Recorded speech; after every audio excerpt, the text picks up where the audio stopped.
Assalamu alaikum, and welcome back once again to Today in African History with Baba Shaka. I'm Baba Shaka, and today is June 9th, 2021, and we are in the ninth day of the self-proclaimed International African Scientists and Inventors Month. Today, inshallah, we're going to take a look at a man who gave us the gas mask, an improved sewing machine, and the traffic signal system, among many other inventions. Right? Born in Paris, Kentucky, and some reports say he was born in Claysville, Kentucky, but wherever in Kentucky he was born on March 4th, 1877. Garrett Morgan was the seventh of 11 children. His mother, Elizabeth Reed, was of Native American and African descent and the daughter of a Baptist minister. His father, Sidney, though, a formerly enslaved person who was freed in 1863, was the son of John Hunt Morgan, who was a Confederate colonel and an African woman. Morgan's mixed race heritage would play a part in his business dealings as an adult. Now, when Morgan was in his mid-teens, he moved to Cincinnati, Ohio to look for work and found it as a handyman to a wealthy owner. Although he only completed an elementary school education, young Morgan was able to pay for more lessons from a private tutor. But jobs at several sewing machine factories were to soon capture his imagination and determine his future. Learning the inner workings of the machines and how to fix them, young Morgan obtained a patent for an improved sewing machine and opened his own repair business.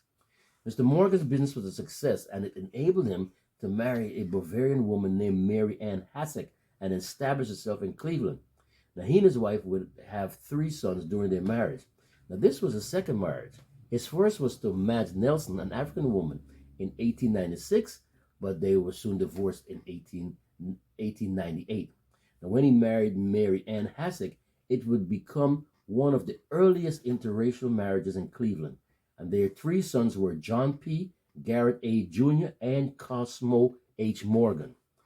Now, following the momentum of his business success, Mr. Morgan patented sewing machines, which soon paved the way to his financial freedom, albeit in a rather unorthodox way. In 1909, Mr. Morgan was working with sewing machines in his newly opened tailoring shop, a business he had opened with his wife Mary, who had experience as a seamstress, when he encountered woolen fabric that had been scorched by a sewing machine needle. It was a common problem at the time, since sewing machines' needles ran at such high speeds. Now, in hopes of alleviating the problem, Mr. Morgan experimented with a chemical solution in an effort to reduce friction created by the needle, and subsequently noticed that the hairs on the cloth were straighter. After trying a solution to good effect on a neighboring dog's fur, Mr. Morgan finally tested the concoction on himself, which made his hair straighter.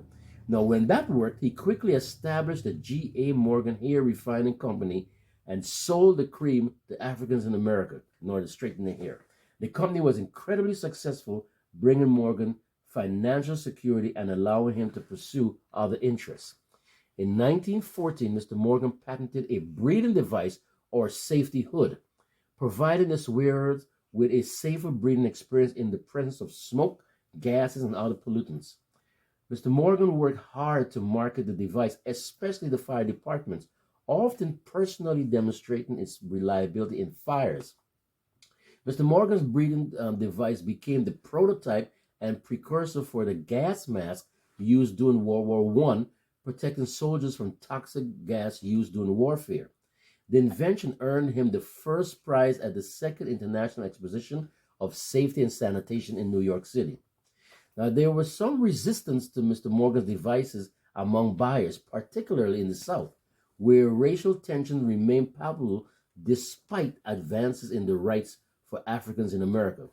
In an effort to counteract the resistance to his products, Mr. Morgan hired a white actor to pose as the quote-unquote inventor during presentations of the breathing device. Morgan himself would pose as the inventor's sidekick, disguised as a Native American man named Big Chief Mason, and wearing his hood, enter areas otherwise unsafe for breathing. The tactic was successful. Sales of the device were brisk, especially from firefighters and rescue workers. Now, in 1916, the city of Cleveland was drilling a new tunnel under Lake Erie for a freshwater supply. Workers accidentally hit a pocket of natural gas, which resulted in a huge explosion and trapped workers on the ground amidst suffocating noxious fumes and dust. Now, when Morgan heard about the explosion, he and his brother put on the breathing devices, made their way to the tunnel, and entered as quickly as possible. The brothers managed to save 2 lives and recover 4 bodies before the rescue efforts were shut down. Now, despite his heroic efforts, the publicity that Morgan garnered from the incident hurt sales. The public was now fully aware that Morgan was an African, and many refused to purchase his products. They preferred to die rather than purchase the product from a man who happened to be an African. Adding to the detriment, neither the inventor nor his brother were fully recognized for the heroic efforts at Lake Erie. Possibly another effect of racial discrimination, just possibly. Morgan was nominated for a Carnegie Medal for his efforts, but ultimately wasn't chosen to receive the award. Additionally, some reports of the explosion named others as the rescuers. While the public's lack of acknowledgement for Morgan's and his brother's role at the Cleveland explosion was undoubtedly disheartening, Morgan was a voracious inventor and observer who focused on fixing problems and soon turned his attention to all kinds of things, from hats to belt fasteners to car parts. The first black man in Cleveland to own a car, Mr. Morgan worked on his mechanical skills and developed a friction drive clutch. Then, in 1923, he created a new kind of traffic signal, one with a warning light to alert drivers that they would need to stop. And this was after witnessing a carriage accident at a particularly problematic intersection in the city. Mr. Morgan quickly acquired patents for his traffic signal, which was a rudimentary version of the modern three-way traffic light. And he acquired these patents in the United States, Britain, and Canada, but eventually sold the rights to General Electric for $40,000, which was huge money back in those days.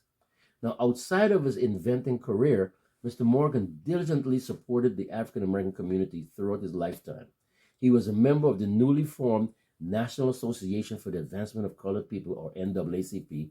He was active in the Cleveland Association of Colored Men. He donated lots of money to Negro colleges, or what we call HBCUs, and opened an all-black country club. Additionally, in 1920, he launched the African American newspaper, the Cleveland Call, which was later renamed the Cleveland Call and Post. Mr. Morgan began developing glaucoma in 1943 and lost most of his sight as a result. But the accomplished inventor died in Cleveland, Ohio on July 27, 1963, shortly before the celebration of the Emancipation Proclamation Centennial, which was an event that he had been waiting for. He missed it by a short period of time. But just before his death, Mr. Morgan was honored by the U.S. government for his traffic signal invention, and he was eventually restored to his place in history as a hero of the Lake Erie rescue.